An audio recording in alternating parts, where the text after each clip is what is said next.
What's going on, everyone? Welcome back to the channel. Today we're going to be talking about the 3 things to know before buying a drone.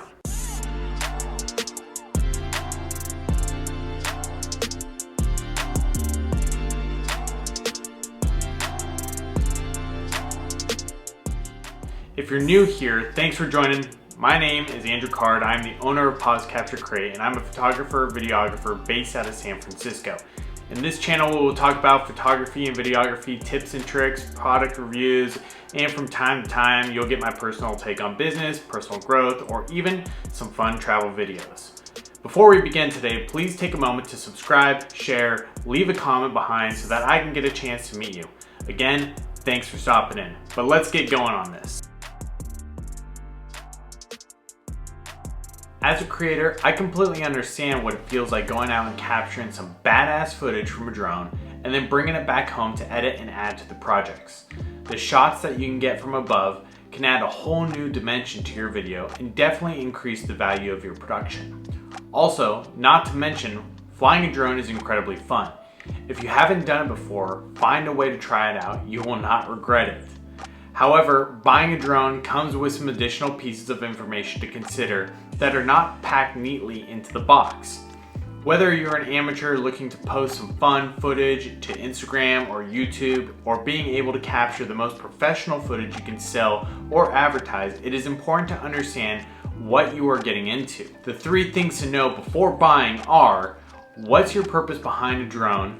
What's your first accessory you should buy? And are there certain requirements needed to fly a drone? From my personal experience, I've had 2 drones, crashed and lost one forever, and the other, I crashed into a tree, but luckily found it by using the Find My Drone feature built into the app. And after a few minor adjustments, the drone worked perfectly and she's up and running again. The first drone I lost to the jungles in Bali, Indonesia, and the second drone, my Mavic Mini, nearly escaped death after running directly into a tree. But the Bali incident was by far the worst for 2 reasons. The first being that I lost my memory card with so much incredible footage on it. And the second one is that I had to turn back to my wife, who told me not to fly it in that particular zone moments before, only to tell her that she was right. The reason why I'm mentioning this to you is because with my first purchase, I went out and bought a $1,000 drone as an enthusiast. The crash was hard to swallow. Since then, even as a professional, I have the Mavic Mini, which at today's cost you can find between $200 or $450 US, whatever it is now. But since these incidents though, I have taken the time to invest in my skill set and have even become a certified drone pilot from the FAA. But alright, so back to the 3 things I wish I knew before buying a drone. Number 1. What's your purpose behind flying a drone? When buying my first drone, all I really wanted to do was to capture the 120 frames per second, that super buttery slow motion, so I went with the original DJI Mavic Air. The drone came with a $1,000 price tag, and I told myself that I would fly it all the time to get the best return on my investment, but as time passed, it sat on the shelf collecting dust because my main focus at the time was photography. By the way, this video is no way sponsored by DJI, but if you want to send me some gear, hey, I'm not going to complain. Before you make any investment, one question you need to ask yourself is, what type of pilot do you want to be? Will you be an amateur, or do you have a desire to become a professional? If you have never flown a drone, or have and think it's fun, but you don't have any intention to sell your footage, you may consider yourself a beginner or enthusiast. If this is you, maybe settle for a less expensive drone like the Mavic Mini Original, which is my current drone, or the Mavic Mini 2. These 2 drones still cost some money, but if you crash it and lose it like I did, the cost is easier to swallow than $1,000. Also, the Mavic Minis are fantastic. I've had mine for 2 years now and absolutely love it. It is easy to pack up in a backpack, has a low profile so you aren't making a big scene when you bust it out and fly it. Also, this drone can make you money. If you choose to upgrade your skill set, which we'll talk about at the end of this video, you can start making money today. And so with that said, if you're looking to become a certified pilot and produce loads of content for things like real estate, surveying crops, or inspecting towers for a city, The DJI Mavic Mini will be great for video, but there are options which are better, like the Mavic Pro series or the updated Mavic Air 2. There are several drone videos out there to review these specs, and I recommend looking into these products before making an investment. The second tip you should know is what kind of accessories should you buy first. When I was starting out, I figured the drone would do all the work to capture great footage. This can work, don't get me wrong. However, just like any other camera, being able to get the smooth motion blur through proper settings only increases the value of your video production, and this is where the ND filter plays a huge part. If you've never heard of ND filters before, think of them as mini sunglasses for your drone camera. If you can imagine this example of sitting indoors all day and then you suddenly walk outside into the bright sunny afternoon, you will automatically start to squint, and it's pretty difficult to see all of your surroundings for a few moments until your eyes adjust, or you throw on some sunglasses. Drone sensors work in a very similar way, but you can take actions to prevent overexposure, which could ruin your footage. Also, when trying to capture the best footage, you will need to shoot in manual mode and use your shutter speed rules. For example, if you shoot at 24 frames per second, you will need to double your frame rate to 1/48, or for 60 frames per second for that slow motion, adjust to 1/120. If you are filming without an ND filter and try to make these adjustments in manual, you will quickly learn that the footage will be extremely overexposed and you'll have to switch back to automatic. Typically, the ND filters come in packs of 3 or more, varying from ND8 to ND64 or more. So you can make adjustments depending on the time of day and lighting situation that you're in.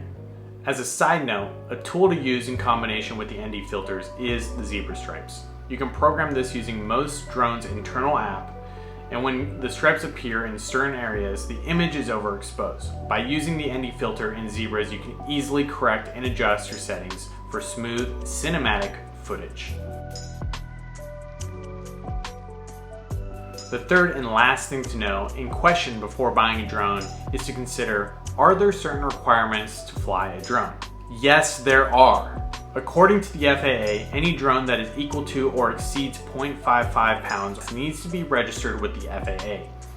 This is pretty much any drone out there. I know the Mavic Mini only weighs 249 grams or 0.54 pounds, but take the rule and information into consideration. Also, if you remember from our first talking point, if you want to become a professional drone pilot to make money, you will need to take the FAA Part 107 exam and pass with at least a 70% to get a license to operate a drone commercially. What this means is that you cannot sell your drone footage unless you have your Part 107 license in the United States. However, if you're an amateur and want to fly around, you do not need to take the exam, but just be aware of the no-fly zones and the maximum altitude warnings that come from your app. If you are interested in becoming a Part 107 licensed drone pilot, it is pretty simple to do, but you really have to dedicate yourself to some study time. Unfortunately, the test does cost $175 as of February 2022, which makes it more important to pass the exam.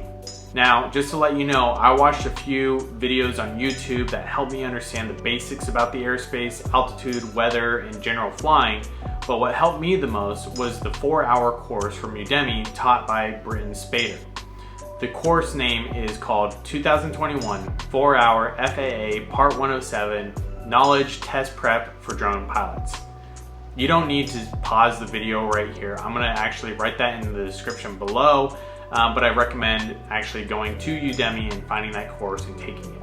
This course offers quizzes after each video lesson, a wealth of additional resources and manuals, and 2 different types of practice exams. I'm not a fan of taking exams, as I'm sure you are not either, but after studying this course, I passed on the first try. The course is easy to understand, has some visual aids to help grasp the concepts, and Britton has some dry humor, which makes it easier to watch. Plus, the course was less than $20 US, so I'll leave the link in the description below. So that's it. Those are my 3 things to know before buying a drone. What's your purpose behind the drone? What's the first accessory you should buy? And are there certain requirements needed to fly a drone? Before you make the purchase, take a few moments to understand exactly what you're aiming to accomplish when investing this kind of money into a drone. Remember, these drones are fun, but they are easy to crash and lose within a matter of moments. So fly with care when you're out there. Fly with care when you're out there. Like what I did there? Didn't even try. Lastly, if I were to start this process all over again, I would go with the Mavic Mini or the Mavic Mini 2. Then work to get the drone license test completed and out of the way immediately. Now knowing that the study material is easily accessible and easy to understand, it would have been a no-brainer. And the reason why I'd go and get the test done immediately is because I love to fly my drone, but I don't want to miss the opportunity to be hired if a potential client reaches out. I hope this video helped you in your decision-making process. Remember to subscribe, like, and share with a friend before you close out. Thanks again for your time, and we'll see you in the next video. My hand didn't even cover that. Like I said, small hands people, small hands, all right. They're all the purple.